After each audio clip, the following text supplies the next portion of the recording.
Animals are great. So smart, so weird. We love them. But some of them have some explanation to do. Like scorpions. As per prior commentary, now you know that we are discussing the scorpions. Before starting the discussion about the Supreme Survivor, please subscribe to my channel and also check other interesting videos on the channel. The scorpions. They just look like they're built to fight. Angry in the front, angry in the back. So aggressive, seems a little over the top. But maybe they're just misunderstood. Maybe instead of scaring us to death, scorpions might actually be able to save our lives. In the case of scorpions, they can definitely rock you like a hurricane, because they can sting, and sting really hurts. They are not subtle at all. Like, they're delivering a very aggressive energy with their entire body. Every time you look at them, it's just pokey, kind of angry. Here is the twist. You're looking at it through the wrong lens. I will help you view this through a different lens. These guys have been wreaking havoc since prehistoric times. They've been around for 450 million years. That's longer than trees. And 450 million years ago, there weren't even animals on land yet. You know what scorpions were doing? They were terrorizing anything edible living in the water. Most things were living in the ocean in, like, sort of early eras of life on Earth, and scorpions were no different. Their ancestors were these things called eurypterids, or sea scorpions, and they were huge. They are almost 5 meters, like really big animals, like massive. Evolution did some really crazy things back then, and there were all kinds of weird experiments. So, they left the ocean, and became amphibious. So, they were both using the ocean for part of their life, but also coming up on the land for part of their life.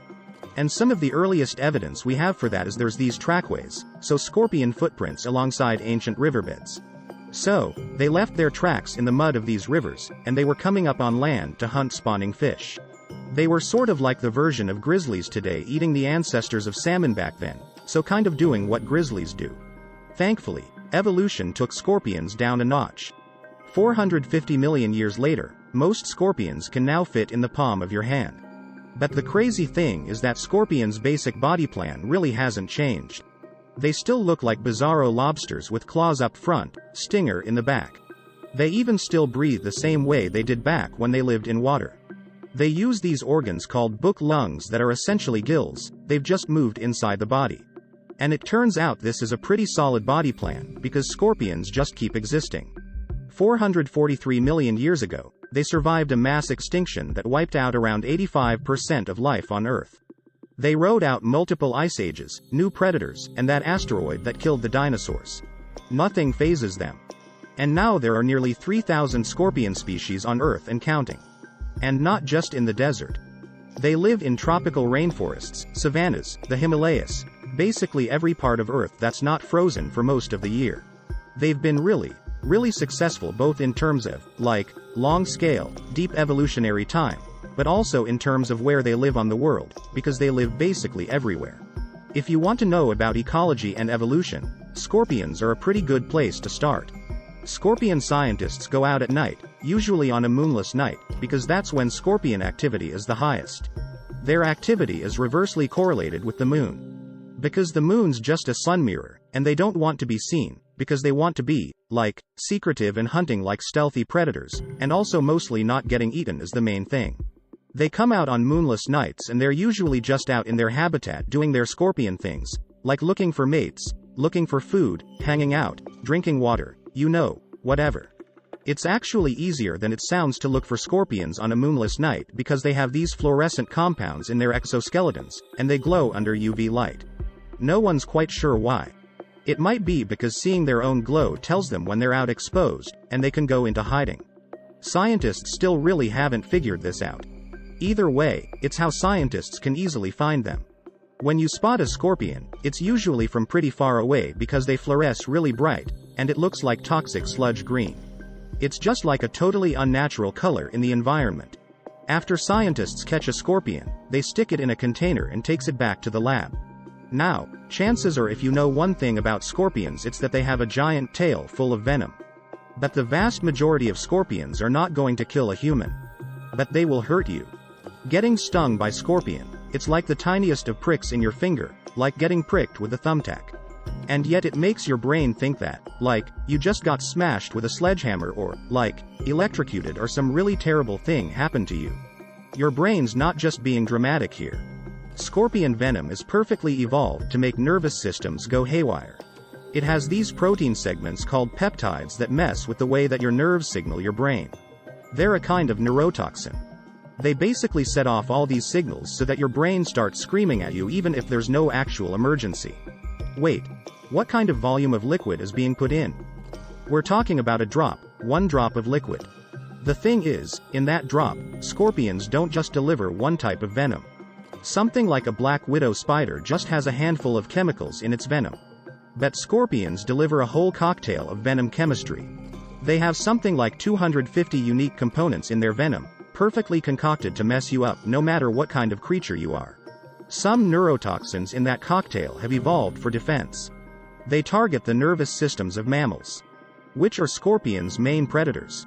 But scorpions also have neurotoxins that affect insects' bodies because they're a scorpion's primary prey. These compounds basically paralyze insects instantly so the scorpion can eat them in peace. They also have enzymes in their venom that help them start digesting their food outside their body. Gross, but convenient. So, no matter where you reside on the tree of life, you probably don't want to be on the wrong side of a scorpion's stinger. Scorpions have been refining this venom recipe for hundreds of millions of years, and the reason their venom is so complex might be because of this weird genetic quirk. At some point over 400 million years ago, the common ancestor of all scorpions made a second copy of every gene in their body. Now all the descendants of that ancestor, so all modern scorpions and spiders, have two separate copies of the whole genome. And what that means is they have two separate copies of all their genes. So, you have, like, redundancy then. You do. You have built-in redundancy, which means, like, you have built-in chances for evolution to get to work and start to modify things through neutral mutations, but some of them work. So, if you only have one copy of your genome, it's kind of dangerous for mutations to come along because you could break something. But if you've got this extra copy, you get to get creative in the Lego lab and just see what you can build. That's a pretty accurate way of putting it. Like the way that mutations occur is completely neutral, right? So, like, mutations just occur randomly, and sometimes those mutations do nothing, like they're completely neutral. Other times those mutations are, like, super negative, so it makes the thing that is supposed to happen not happen anymore, like the protein does not get built or like your digestive enzymes no longer function to digest, or your ability to absorb oxygen no longer function. When you have two copies, all of those negative ones don't matter so much as long as you maintain one functional one. And so those negative ones can continue to accrue and maybe at some point they flip switches and those things suddenly become positive and start to do something that's really powerful, like produce a venom that can effectively keep you from being eaten by your predators. Basically, this duplicate genome lets scorpions' venom evolution go on fast forward. Long story short, it doesn't matter if you're a human or a spider or any other animal, scorpion venom probably has something uniquely awful just for you. But the fact that scorpion venom is so good at hijacking the nervous system of mammals might also be useful to us. Like if we could understand how scorpion venom causes pain, maybe we could use the same biological pathways to relieve pain. In fact, at least one animal is already a step ahead of us on that. Grasshopper mice frequently eat scorpions of the genus Hadrurus. This scorpion is almost as big as a grasshopper mouse, and of course, its tail is equipped with a large poisonous stinger. Like this mouse has been in an arms race with scorpions where the mice love scorpions. They're, like, a really delicious snack. But in the case of these mice, what they actually have evolved over time is a resistance to the scorpion venom. And so instead of causing pain, their nervous system now blocks pain signals when they're stung by scorpions. And so instead of their pain pathway being activated, their pain pathway is deactivated, and stings don't even hurt them. They become, like, more invincible when they get stung. They, like, laugh the pain off. Yeah, they're like, yeah, this isn't doing anything. Imagine a drug that could just block the triggering of our pain switches. If we could take just a few pointers from this mouse, maybe doctors could stop prescribing so many opioids, or offer people relief from chronic pain using scorpion venom as a key ingredient. And that is not the only promising science happening with scorpion venom. Some researchers are also working on using one toxin from scorpion venom to treat brain cancer. Now, When a surgeon is trying to take out a tumor, it's not always obvious which cells are cancerous and which cells are healthy. Sometimes they all look alike. And no one really wants to take a scalpel to the brain without knowing exactly what to cut. Researchers wanted to find a molecule that would attach to cancer cells in the brain and basically tag just the bad cells. And they were in luck, because a few years earlier a neuroscientist had discovered that one scorpion known as the Deathstalker had a special ingredient in its venom called chlorotoxin.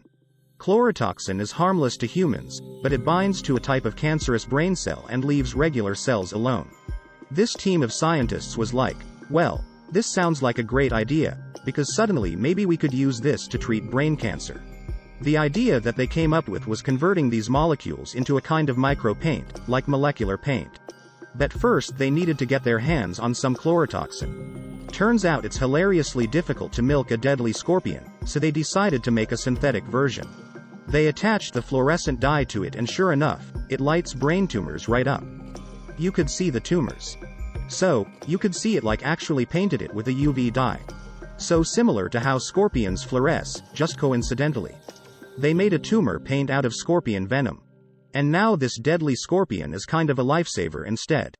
Can go in with microsurgical equipment and pull out all the cancerous brain cells and leave the healthy ones.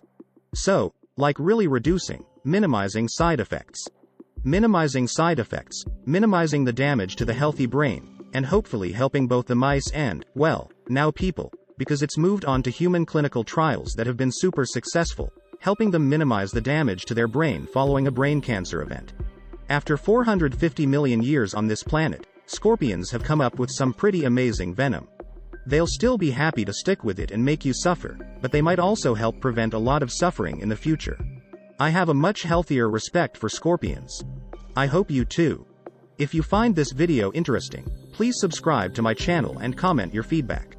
Thanks for watching.